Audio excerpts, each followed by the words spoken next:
अस्सलाम वालेकुम, मैं मोहम्मद यासिर अली और आज हम बात करेंगे कि हमने बर्ड चूज़ किस तरह करना है जब भी हम कोई बर्ड बाय करने जाते हैं। तो देखें, सबसे पहली चीज़ तो ये है कि आप चेक करें कि वो बर्ड हेल्दी एंड एक्टिव है, फिज़िकली आपको कैसा नज़र आ रहा है, उसकी फेदर कंडीशन कैसी है, क्या वो सांस लेते हुए टेल बॉगलिंग तो नहीं करता, क्या उसके नॉस्ट्रल्स जो हैं वो क्लियर हैं, क्या उसकी बीक क्लियर है, क्या उसका वेंट एरिया क्लियर है। उसके साथ साथ उसके आप नाखून जो है वो चेक कर लें, पंजे टेढ़े तो नहीं है वो चेक कर लें, क्योंकि ये चीज़ें ब्रीड में जो है काम आती हैं, स्पेशली अगर मेल हो। उसके साथ साथ आप ये चेक करें कि उस बर्ड के बारे में अगर आपको कोई हिस्ट्री मिल सके तो वो ज़्यादा बेहतर है। क्योंकि अगर बर्ड की हिस्ट्री आपको मिल सकेगी तो आपने अगर सपोज उससे फर्दर वर्किंग करनी है या बेटर रिजल्ट लेने हैं तो वो आपके लिए बहुत ज़्यादा आसान हो जाएगा। अगर वो चीज़ें नहीं होंगी तो आपको फिर प्रॉब्लम क्या होगा कि बर्ड में से क्या निकलेगा क्या नहीं निकलेगा आपको पता ही नहीं चलेगा, या आप उसकी वर्किंग नहीं कर सकेंगे, आप वर्किंग कुछ करना चाहेंगे, रिजल्ट कुछ और आ जाएंगे।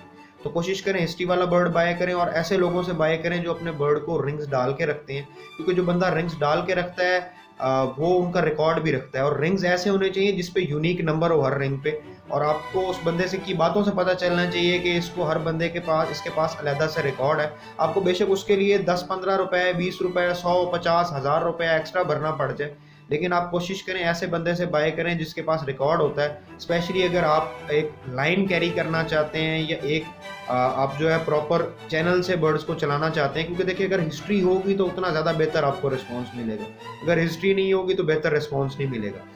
उसके साथ साथ कोशिश करें कि आप पट्ठा बाय करें, ब्रीडर पेयर की तरफ मत जाएं, क्योंकि ब्रीडर के नाम पे धोखा होता है। पट्ठे का तो कम से कम ये तो पता है ना ये पट्ठा है, एज एग्जैक्टली नहीं भी पता तो आप ना बेशक एग्जैक्ट एज की तरफ जाएं।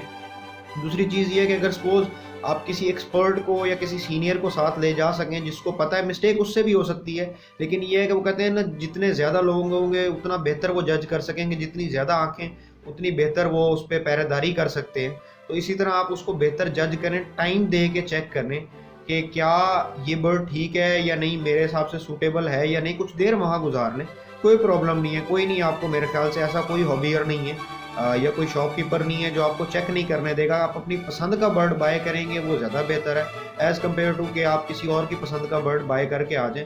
बर्ड को अच्छी तरह छानबीन कर लें, क्योंकि देखिए बाद में बातें करने का कोई फ़ायदा नहीं है। अगर सपोज वो आपको अपना बेस्ट बर्ड भी देता है तो देखिए एक तो उसके शेड की हर शेड की ना एक कॉमन डिजीज़ होती है जिसके बारे में लोगों को नहीं पता होता, और लोग उस पर इग्नोर करते हैं। वो डिजीज़ आपके बर्ड्स में भी है लेकिन उनका इम्यून सिस्टम ठीक है, उसको कवर अप करता है। इसी तरह उसके शेड की जो डिजीज़ होगी वो उसके बर्ड के इम्यून सिस्टम कवर अप करता होगा। जब भी आप नया बर्ड लेके आएँ, फॉरेन ब्रीडर्स ये कहते हैं कि आप अपने बर्ड्स को भी और नए बर्ड्स को भी जो है एक प्रोसेस से गुजारें जिसमें आपको उनको डिफरेंट एंटीबायोटिक्स दें। कोशिश तो ये करनी चाहिए कि सेपरेट रखें, लेकिन हमारे यहाँ प्रॉब्लम ये है कि हम सेपरेट नहीं रख सकते, तो हम एड अप कर देते हैं। तो हम अपने बर्ड्स को भी ट्रीट करें एंटीबायोटिक्स के साथ, और बाहर से जो बर्ड ला रहे हैं उसको भी ट्रीट करें। उसके साथ सोच समझ के पेयरिंग करें।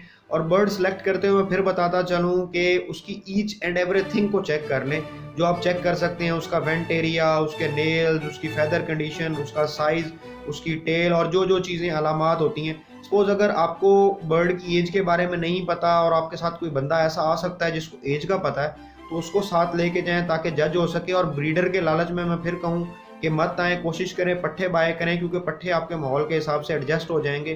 कई दफ़ा वो आपको अपना बेस्ट ब्रीडर भी देता है तो ब्रीडर माहौल के हिसाब से नहीं एडजस्ट होता, फिर नुकसान ही होता है कि वो बर्ड आपके पास कभी नहीं चलेगा। इवन फर्टाइल पेयर आपके पास आके अनफर्टाइल हो सकता है। पट्ठों में मोस्टली चांसेस यही होते हैं कि आज नहीं कल वो आपके पास जाके एडजस्ट हो जाएंगे, और एडजस्ट होने के बाद आपको पॉजिटिव रिजल्ट्स देंगे। इसके साथ साथ मैं आपको ये कहूँगा कि अगर आप लोगों को कोई क्वेश्चन है जो इससे रिलेटेड है और इसमें आंसर नहीं हुआ तो वो कमेंट्स में आप या मैसेज में आप बताएं, तो इंशाल्लाह उसको आंसर किया जाएगा।